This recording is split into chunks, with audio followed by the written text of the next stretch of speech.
শুরু করছি সৃষ্টিকর্তার নামে, যিনি এক ও দ্বিতীয়। আপনারা ভাববেন হয়তো হুমায়ুন কি পাগল হয়ে গেছে নাকি, গরু নিয়ে কেটে কি করতে। এরা দাঁড়া, আজকে আমি আপনাদেরকে দেখাবো গরু দিয়া কিভাবে হাল চাষ করতে হয়। আমি আমার আব্বার কাছে জিজ্ঞেস করছিলাম যে হাল চাষ করতে গেলে, চাষবাস করতে গেলে প্রথমত কি করতে হইব। উনি আমার উত্তর দিছে প্রথমত চাষ করা শিখতে হইব। চাষ যদি তুমি করতে না পারো তাহলে তুমি চাষাবাদ করতে পারবে না। আর এই জন্য আমি চাষ করতে নেমে পড়ছি। আর চাষ করার জন্য প্রথমে গরু নিছি, গরু নিয়ে আমি প্রথমে চাষ করব।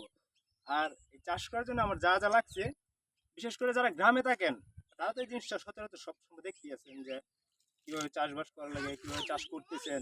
কাছে আসো দেখাও। আর বিশেষ করে যারা শহর অঞ্চলে বসবাস করেন, যারা কোনোদিনও গ্রামে আসেন না, ঠিক আছে, তাদের ছেলেমেয়েরা অনেকেই জানে না যে গরু দিয়ে কীভাবে হাল চাষ করতে হয়। বিশেষত পাশে আমার একটা মামা আছে, তো ওই মামার বাড়িতে ঢাকা থেকে একবার আত্মীয় আসছিল। তো আমরা একবার মই দিতেছি, ক্ষেতের মধ্যে বাচ্চাগুলো আমাদেরকে জিজ্ঞেস করতেছে আপনারা কী করেন। তার মানে বোঝা গেল তারা এই কৃষির সাথে কোনো রকমের সংযুক্ত না, কারণ তারা এগুলো কোনোদিন দেখেও না।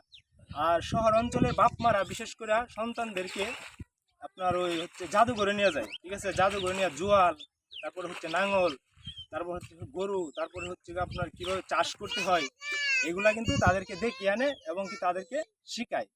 তো চাষ করতে গেলে প্রথমে কি করতে হবে, গরুগুলাকে আনতে হবে খেতে, এনে তাদেরকে সুন্দর করে আপনার করতে হবে, জুড়তে হবে। আর জোড়ার জন্য এই যে এটা দেখাও, এটা হচ্ছে জোয়াল, ঠিক আছে।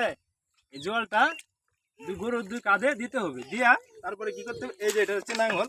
এরা লড়িস না, লড়তে আজকে লেগে জ্বালা যন্ত্রণা করিস না তো। এদিকে এই যে এটা দেখছ, এটা হচ্ছে নাঙল, ঠিক আছে। নাঙলটা জোয়ালের সাথে বাঁধতে হবে, বাঁধার পরে হচ্ছে গিয়া আপনার চাষটা করতে হবে। আর সব গরু দিয়ে কিন্তু চাষ হয় না, বিশেষত যেই গরুগুলা দিয়ে আপনার ওই চাষ করা অভ্যস্ত, ঠিক আছে, বা আমরা গ্রামবাসী করে যেটি দেখো জলানি, মানে গরু জ্বলছে, মানে তারা এই যে জল দিয়া তারা চাষ করা হয়েছে, সেই গরুগুলা দিয়ে একমাত্র চাষবাস করা সম্ভব, ঠিক আছে। তো এটা মূলত আমি করি নাই, আমার আব্বা করছিল, আমার দ্বারা তো সম্ভব নাই দুটা গরুর কন্ট্রোলে রাখা। তা আমি আব্বার ভাড়ায় ভিডিওটা করতেছি, কারণ এই যে গরু যেমন নাচতেছে মনে হচ্ছে যে কখন যেন আমার লাথি মেরে ফেলাই দেয়। তারপরেও যেহেতু আমি চাষবাস করবো, ভবিষ্যতে আমি কৃষকের সন্তান, ঠিক আছে, আমি গর্ব করি যে আমি আমার বাপ চাষা, সে তো আমিও মাঠে নামছি, দেখি কিছু করতে পারি কিনা।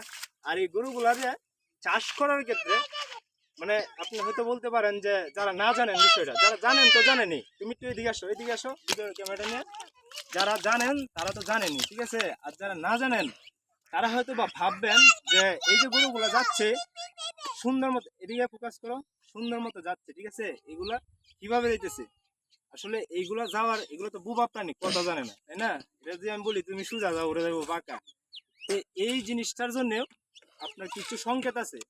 যেমন ধরেন যে দেন আমি একটু হাল বাইয়ে আপনারা দেখাই না, আমি যেহেতু বাইতে পারি না, আমার আব্বা বাইতে পারে সুন্দর করে। দেখো ক্ষেত্রে দেখো, এই যে পুরাটা ক্ষেত, এটা আমার আব্বা কিন্তু বাইছে। আর এটা মূলত ধান ক্ষেত না, এটার মধ্যে আপনার ধানের বীজ পালানো হইব আর কি, যেটা আমরা কই জ্বালাপাট, ঠিক আছে। এটা জ্বালাপাট, এটা ধানের বীজ পালাইবো আব্বা, এই জন্য এটা চাষ করা হইতেছে। আর আমি একটু যা দেখছি গতকাল, দেওয়ার পরে একটু শিখছি, শেয়ার পরে হইতেছে আপনারা দেখাইতেছি। আচ্ছা ঠিক আছে, তুমি একটু ভিডিওটা কন্টিনিউ চালায় যাও, আমি একটু হাল বাইয়ে মানুষকে দেখাই। যা যা যা, ঠিক আছে।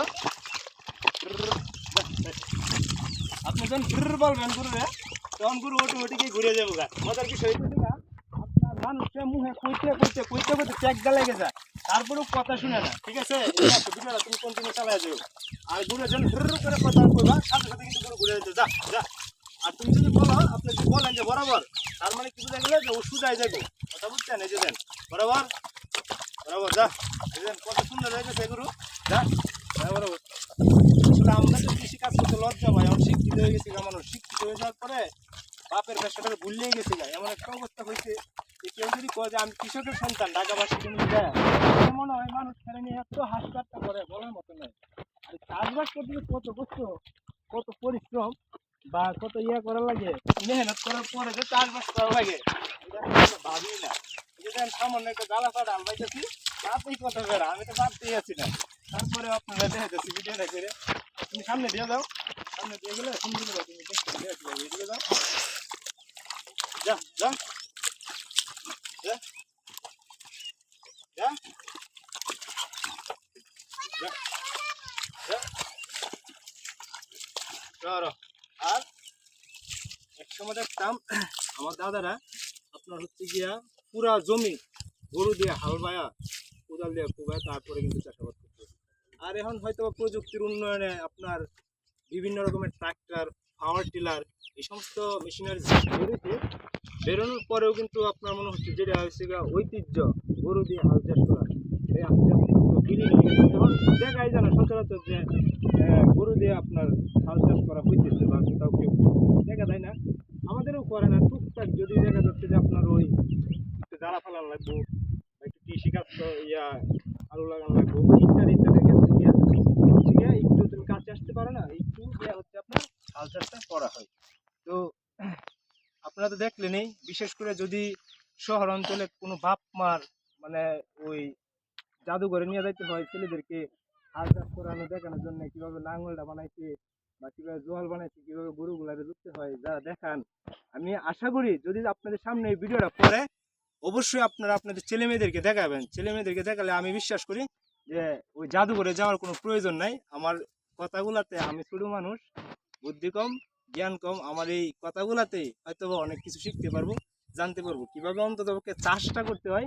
চাষ তারা করা লাগবে না, তারা শহরের মানুষ, বলতেছি আর কি কিভাবে চাষ করতে হয়। একটা কনফিডেন্স মানে একটা জানার একটা ইয়া থাকবো তাদের ভিতরে।